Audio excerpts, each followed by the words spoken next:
Look closely at this man.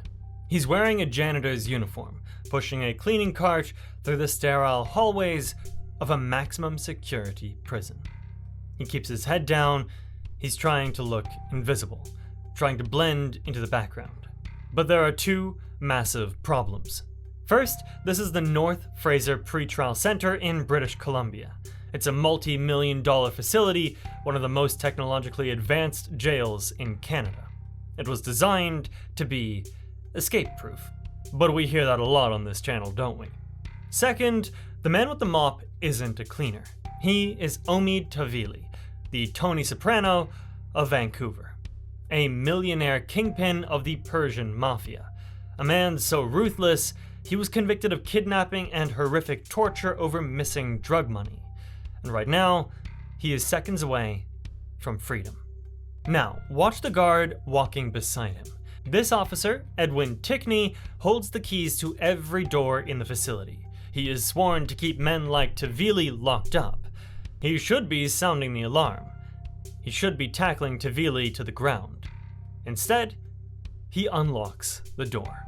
Then the next one, and then the next one, and the one after that. This isn't a breakout, it's just a walkout. It happened on November 15th, 2007. Omid Tahvilli didn't need tunnels, helicopters, or weapons. All he needed was a janitor's uniform, a promise of $50,000, and one desperate, broken prison guard willing to betray everything. This is the story of the most humiliating prison escape in Canadian history. An inside job caught entirely on camera, which put one of the world's most dangerous criminals back on the street. And the fate of the guard who helped him?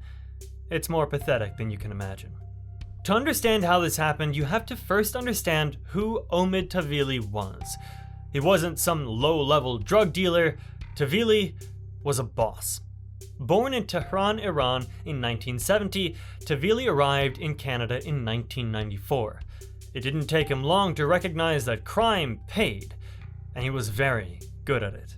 By the early 2000s, the Royal Canadian Mounted Police, RCMP, recognized Tahvilli as the head of one of the most significant criminal organizations in Western Canada. Dozens of people worked under him, moving cocaine, ecstasy, and other drugs across the country. He lived the life. Luxury cars, high-end condos, designer suits. He was the self-styled Nino Brown, a reference to the untouchable drug lord from the movie New Jack City, and he demanded respect. He built his empire on two things: intelligence and absolute ruthlessness. His intelligence was evident in his sophisticated operations. While managing the drug trade, he simultaneously ran a massive international telemarketing scam. This operation specifically targeted elderly Americans. Between 1999 and 2002, Tahvilli and his crew would call vulnerable victims, telling them they had won a lottery, but needed to pay taxes or fees up front to collect their winnings. It was a cruel scam, and it netted over $3 million. The operation was so large that the FBI was actively hunting him, issuing federal warrants for mail fraud and wire fraud. But it was his ruthlessness that kept him in power. In 2005, $300,000 of Tahvilli's drug money vanished. He suspected one of his couriers had stolen the cash and fled to Vietnam. Tahvilli didn't write it off as a loss. He needed to send a message. Instead, he kidnapped the courier's brother-in-law. What followed was hours of brutal interrogation.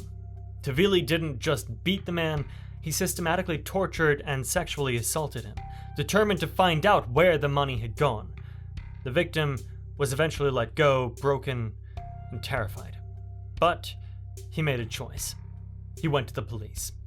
This act of extreme violence was Tahvilli's downfall. He was arrested soon after. The untouchable kingpin was finally caged. In July 2005, Tahvilli was sent to the North Fraser Pretrial Centre, the NFPC, to await trial. This wasn't some crumbling old jail. Opened in 2001, NFPC was a state-of-the-art maximum security facility. It used a modern design where guards monitored everything from elevated, secure control centers. The technology was top tier. The doors were reinforced steel, and the movement of inmates was highly restricted. In its 6 years of operation, no one had ever escaped. It was supposed to be impenetrable. Tahvilli hated it. He was a man used to control, used to luxury, used to power. Now, he was just another inmate in a jumpsuit. His trial was a disaster for him. The evidence of the kidnapping and assault was overwhelming. In October 2007, he was convicted on all counts: kidnapping, sexual assault, unlawful confinement, uttering threats, and causing bodily harm. He hadn't been sentenced yet, but the outlook was bleak. The prosecution was asking for 15 years, and that wasn't even the worst part. While in custody, the British Columbia Supreme Court had ordered his extradition to the United States in May 2007 to face the fraud charges, and he was awaiting his appeal. That meant if he lost the appeal, the moment he finished his Canadian sentence, he would be shipped straight to a US federal prison for decades more. Omid Tahvilli, at 37 years old, was looking at the prospect of dying in prison. For a man who saw himself as a king, this was unacceptable. He had millions of dollars stashed away, he had international connections from Europe to the Middle East, and he refused to let the system win. He was so confident that he openly boasted to the other inmates and staff. He told them, "I will not be here for my sentencing." They laughed it off. Where was he gonna go?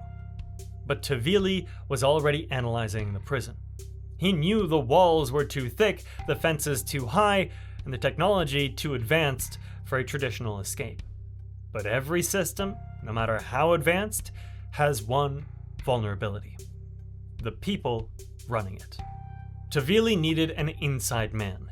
He watched the guards, he looked for weakness, and he found the perfect target. Edwin Ticne was a corrections officer at North Fraser. On the surface, he was just a regular guard, a 35-year-old family man with about 10 years of experience. But beneath the uniform, Ticne was drowning. He was suffering from what psychiatrists later called a major depressive episode. The stress of working in a maximum security environment, combined with family issues, was crushing him. But his biggest secret, the one that made him truly vulnerable, was his addiction. Ticne was a pathological gambler. He was deep in debt, the kind of debt that makes you desperate. He was also struggling with alcohol abuse. In short, Edwin Ticne was weak, broken, and desperate for money. Omid Tahvilli, a sophisticated manipulator who had spent his life exploiting weakness, recognized this instantly. The corruption didn't happen overnight. It likely began small. A conversation here, a shared joke there. Tahvilli was charismatic. He knew how to make people feel important. He started grooming Ticne. He listened to his problems, sympathized with his financial stress. Tahvilli wasn't just an inmate to Ticne, he became a confidant. This is how organized crime corrupts officials. They don't walk up on the first day and offer a bribe. They build a relationship. They find the pressure point, and then they squeeze. Once Tahvilli felt the time was right, he made the offer. The deal was simple: $50,000 cash. For Tahvilli, $50,000 was pocket change. For Ticne, it was a lifeline. It was a way out of debt and a way to stop the suffocating pressure of his gambling losses. Ticne agreed. He was willing to risk his career, his reputation, and his own freedom to help one of the most dangerous men in the facility escape. With Ticne compromised, they began to plan. The plan had to be simple. It had to rely entirely on Ticne's access and avoid any scrutiny from other guards or the advanced security systems. The solution was brilliant in its audacity. Tahvilli would impersonate a contractor, specifically a janitor. Cleaners moved through the facility constantly. They were practically invisible. If Tahvilli could get a uniform, and if Ticne was the one escorting him, they could potentially walk straight through the security checkpoints. The plan relied on the assumption that other guards wouldn't look too closely at a janitor being escorted by a trusted officer. They were banking on human complacency, the fatal flaw in any secure system. But the risks were enormous. North Fraser had multiple secure checkpoints between the living units and the outside world. Each one required authorization. If a single guard recognized Tahvilli, or if Ticne hesitated even for a second, the plan would collapse. As November 2007 progressed, the pressure mounted. Tahvilli's sentencing hearing was just weeks away. He knew he was running out of time. They set the date, Thursday, November 15th. And when the day arrived, the crucial part was the disguise. Somehow, Tahvilli acquired an authentic janitor's uniform. The shirt, the pants, everything needed to look the part. He also got a cleaning cart, complete with a mop and a bucket. The escape began during the evening. Staff movement can be higher at that time, which may have made their transit less conspicuous. Tahvilli changed into the uniform. He was no longer the feared crime boss, but a humble cleaner. He met up with Edwin Ticne. This was the moment of truth. Ticne had to lead Tahvilli through 4 highly secure security gates. If he backed out now, he knew Tahvilli's organization might come for him. He was committed. He started walking. Tahvilli pushed the cart, deliberately keeping his head down, trying to obscure his face from cameras positioned on the ceiling. Ticne was the escort, the man with the authority. The entire sequence was captured by the prison's closed-circuit television cameras, providing a chilling, silent movie of the escape. They approached the first secure door. This required Ticne to use his authorization to unlock it. Ticne was already suffering from depression and anxiety. He had to appear completely normal, like he was just escorting a janitor to a different section of the prison. He initiated the unlock sequence. The lock clicked open. They just walked through. One down. They continued through the sterile corridors. Tahvilli was deep inside the secure perimeter of a maximum security facility, just walking freely now. They approached the second gate. Again, Ticne used his access. He maintained his composure. He was betraying his colleagues, undermining the entire justice system. But he didn't falter. He was thinking about the money. Click. The second door opened. They were getting closer to the administrative area, the least secure part of the facility. The third gate was the critical juncture, separating the high-security inmate areas from the access zones leading to the exit. Other staff were likely present. They walked past offices, past monitoring stations. Did anyone notice the janitor? Did anyone recognize the face of the infamous Omid Tahvilli, whose trial had been all over the news? No. They just saw a guard they knew, Edwin Ticne, and a cleaner pushing a cart. It was routine. It was normal. Complacency had won. Ticne unlocked the third gate. Click. They passed through. Finally, they reached the last barrier, the front door of the North Fraser Pretrial Centre. This was it. The threshold between captivity and freedom. Ticne, focused on the $50,000, the end of his debts, made the final move. He opened the front door. Omid Tahvilli, dressed as a janitor, pushed his cleaning cart out into the cool November evening air. He didn't run. He didn't look back. He simply walked away from the prison. A getaway ride may have been arranged nearby. He disappeared into the night. The escape was flawless. The kingpin was free. Edwin Ticne had to walk back into the facility knowing he had just committed a massive betrayal. He had to finish his shift, pretend nothing had happened. This is where the story gets even more incredible. For hours, internal tracking still suggested Tahvilli was in his cell. But later that evening, during a head count around 9:30 p.m., staff realized he was gone. The realization set off panic. The entire facility was put on immediate lockdown. Alarms blared, doors slammed shut, and an emergency response team swarmed the facility. But it was far too late. Tahvilli had a massive head start. The administration and the guards were in shock. How could this happen? North Fraser was supposed to be secure. This was the first escape in the prison's history, and it involved one of their most high-profile, dangerous inmates. The Royal Canadian Mounted Police were called in immediately. The investigation began by reviewing the CCTV footage, and that's when the full, humiliating truth was revealed. The footage clearly showed Tahvilli in the janitor's uniform, it showed him walking calmly through the facility, and most damningly, it showed corrections officer Edwin Ticne leading him every step of the way, unlocking the 4 security gates and letting him out the front door. It wasn't a security failure, it was betrayal. The embarrassment for BC Corrections was catastrophic. It was the first time in the history of the organization that a guard had been charged with helping an inmate escape. The public trust was shattered. How many other guards were compromised? A massive manhunt was launched for Omid Tahvilli.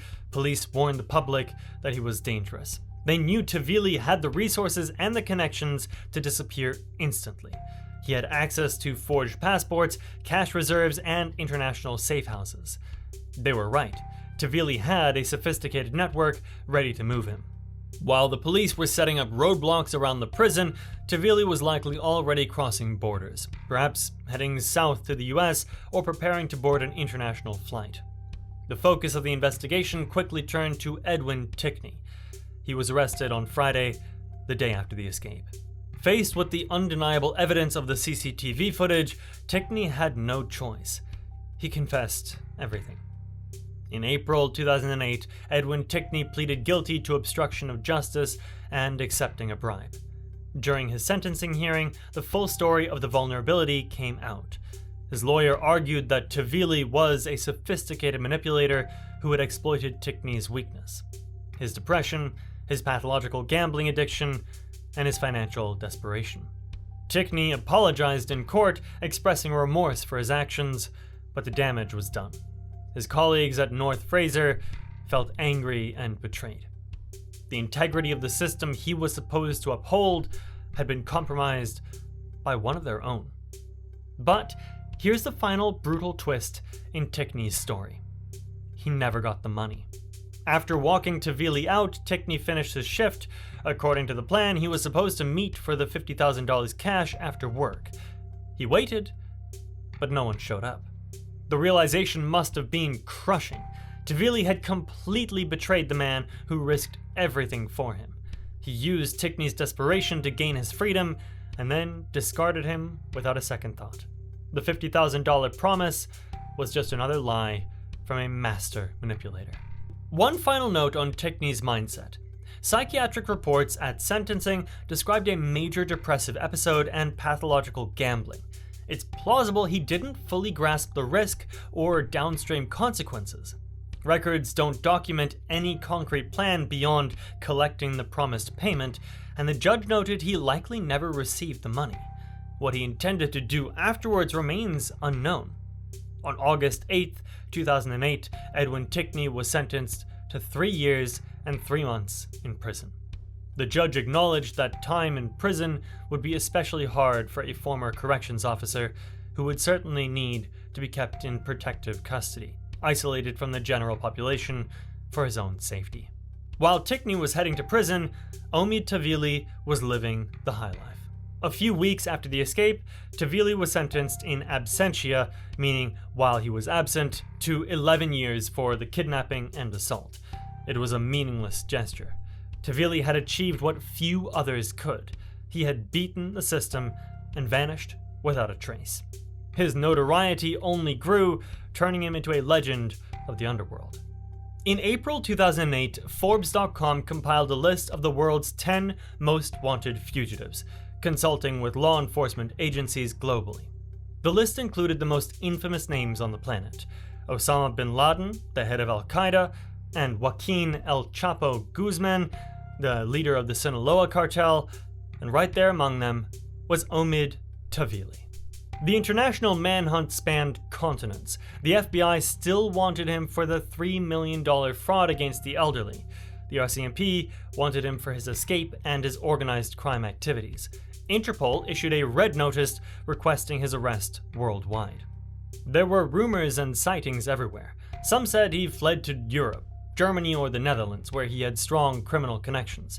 But the most prevalent theory was that he returned to his native Iran. Iran does not have an extradition treaty with Canada or the United States, making him virtually untouchable. In a bizarre incident shortly before Ticne's sentencing, Tahvilli reportedly contacted the police himself. He called the RCMP claiming he was in Toronto and wanted to negotiate his return to British Columbia. Law enforcement took it seriously, mobilizing resources to track the call, but it led nowhere. It seemed Tahvilli was just taunting them, playing games, and proving he could still move freely, even within Canada. The escape forced North Fraser Pretrial Centre to conduct a full-scale security review.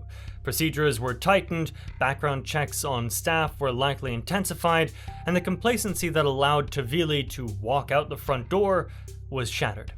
But the stain on their reputation remained.